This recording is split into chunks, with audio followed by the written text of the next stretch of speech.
दोस्तों, मैं पेशे से पत्रकार हूँ और मैं जानता हूँ कि इस देश के बहुजन समाज के लोग सिर्फ 5 जगहों पर नहीं हैं। हम रोड बनाना जानते हैं, हम सड़क बनाना जानते हैं, हम बड़ी बड़ी बिल्डिंग भी बनाते हैं, हम सब्जी भी बेचते हैं, ठेला भी चलाते हैं। और जब से बाबा साहब का संविधान आया है, हम डॉक्टर, इंजीनियर, कलेक्टर और वैज्ञानिक और नेता भी बनने लगे हैं। लेकिन उसके बाद भी हमारी हार हो रही है। इसकी वजह हम हैं, हम खुद हैं। पता है क्यों हार रहे हैं हम लोग? क्योंकि हमें बोलना नहीं आता है, हमारी जबान तेज नहीं है और हमारे दिमाग में डर बैठा हुआ है।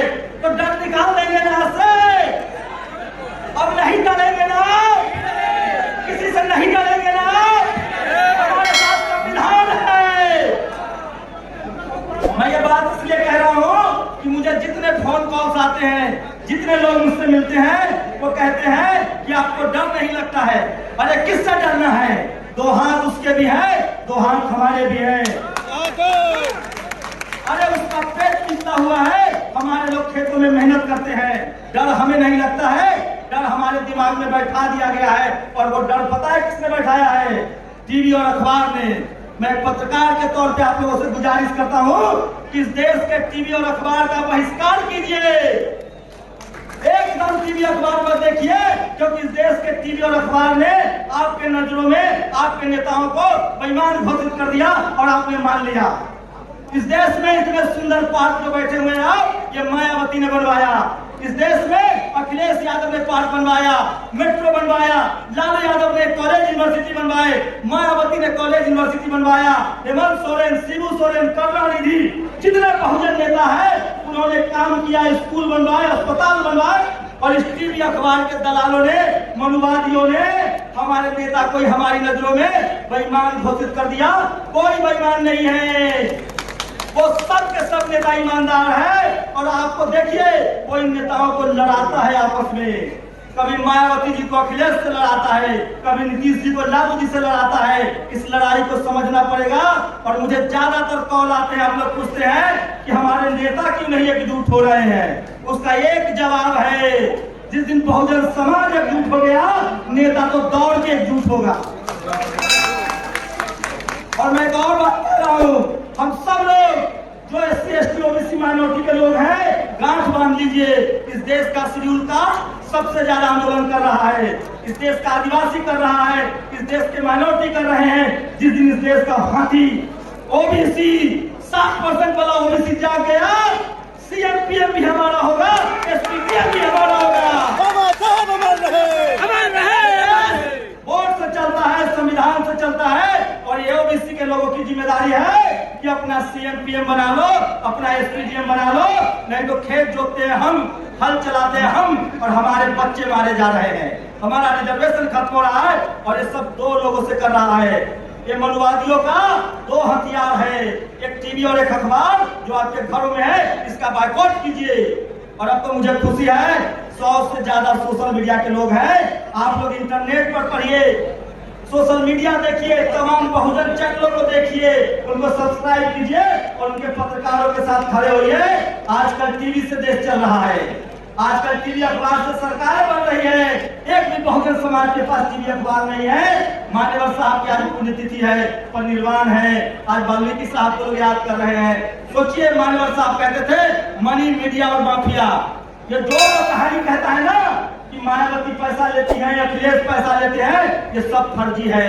वो पैसा लेते हैं पार्टी चलाने के लिए, क्योंकि उनको कोई चंदा नहीं देता है। ये बहुजन समाज पार्टी भी चंदे से चलाता है, ये प्रोग्राम भी चंदे से हुआ है, ये सोशल मीडिया भी चंदे से चलाता है। इसमें निडर होकर कहिए कि हम गरीब लोग हैं, चंदे से चलाएंगे, लेकिन हम अपने बच्चों को पढ़ाएंगे और एक दिन इस देश में हमारी सत्ता होगी। आप लोग गांठ बांध लीजिए, किसी के भरोसे मत रहिए। हमारे नेता एक पैरों पर खड़े होंगे, घुटनों पर लेटते हुए आएंगे जिस दिन हम समाज के तौर पर एकजुट हो गए। और उसके लिए जरूरी है कि हमको एक झंडा के नीचे आना पड़ेगा। बाबा साहब की 22 प्रतिज्ञाओं को याद करना पड़ेगा।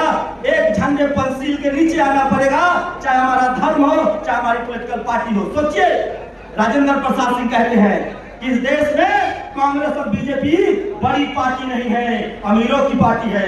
इस देश में बड़ी पार्टी है सपा, बसपा, आरजेडी, जेडीयू, जेएमएम, डीएमके, जो बहुजनों की पार्टी है। लेकिन आपकी पार्टी सत्ता में नहीं है क्योंकि आपके पास टीवी अखबार नहीं है। आप लोग लड़ रहे हैं जाति के नाम पर। ये लड़ाई बंद करनी होगी और बाबा साहब के विचारों को लेकर, तथागत बुद्ध के विचारों लेकर पंचशील के झंडे के नीचे जमा होना होगा। न तो गांठ बांध लो, ये फूट डालो और राज करो। अंग्रेजों की नीति नहीं थी, मुगलों की नीति नहीं थी, ये मनुवादियों की नीति है जो आपको आपस में लड़ाता है। 22,000 जातियों में बटे हुए थे हमको बांट दिया गया था।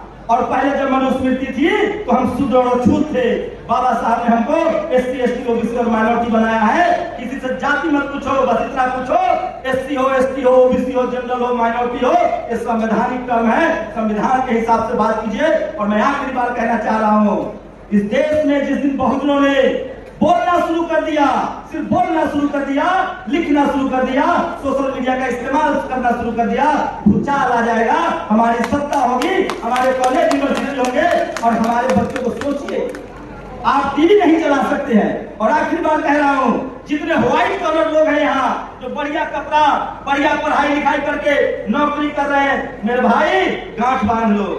अब मजदूरों को नहीं मारने वाले हैं वो। अब वो शहरों में जाति ढूंढ रहे हैं, कॉलेज में जाति ढूंढ रहे हैं, मीडिया में जाति ढूंढ रहे हैं, ब्यूरोक्रेसी में जाति ढूंढ रहे हैं, सुप्रीम कोर्ट, हाई कोर्ट में जाति ढूंढ रहे हैं। जो मलाईदार पद है वहां जाति ढूंढी जा रही है, बिजनेस में जाति ढूंढी जा रही है। तुम सब्जी बेचो, ठेला चलाओ, रिक्शा चलाओ, गरीब रहो, मजदूर रहो, कोई नहीं मानने आएगा।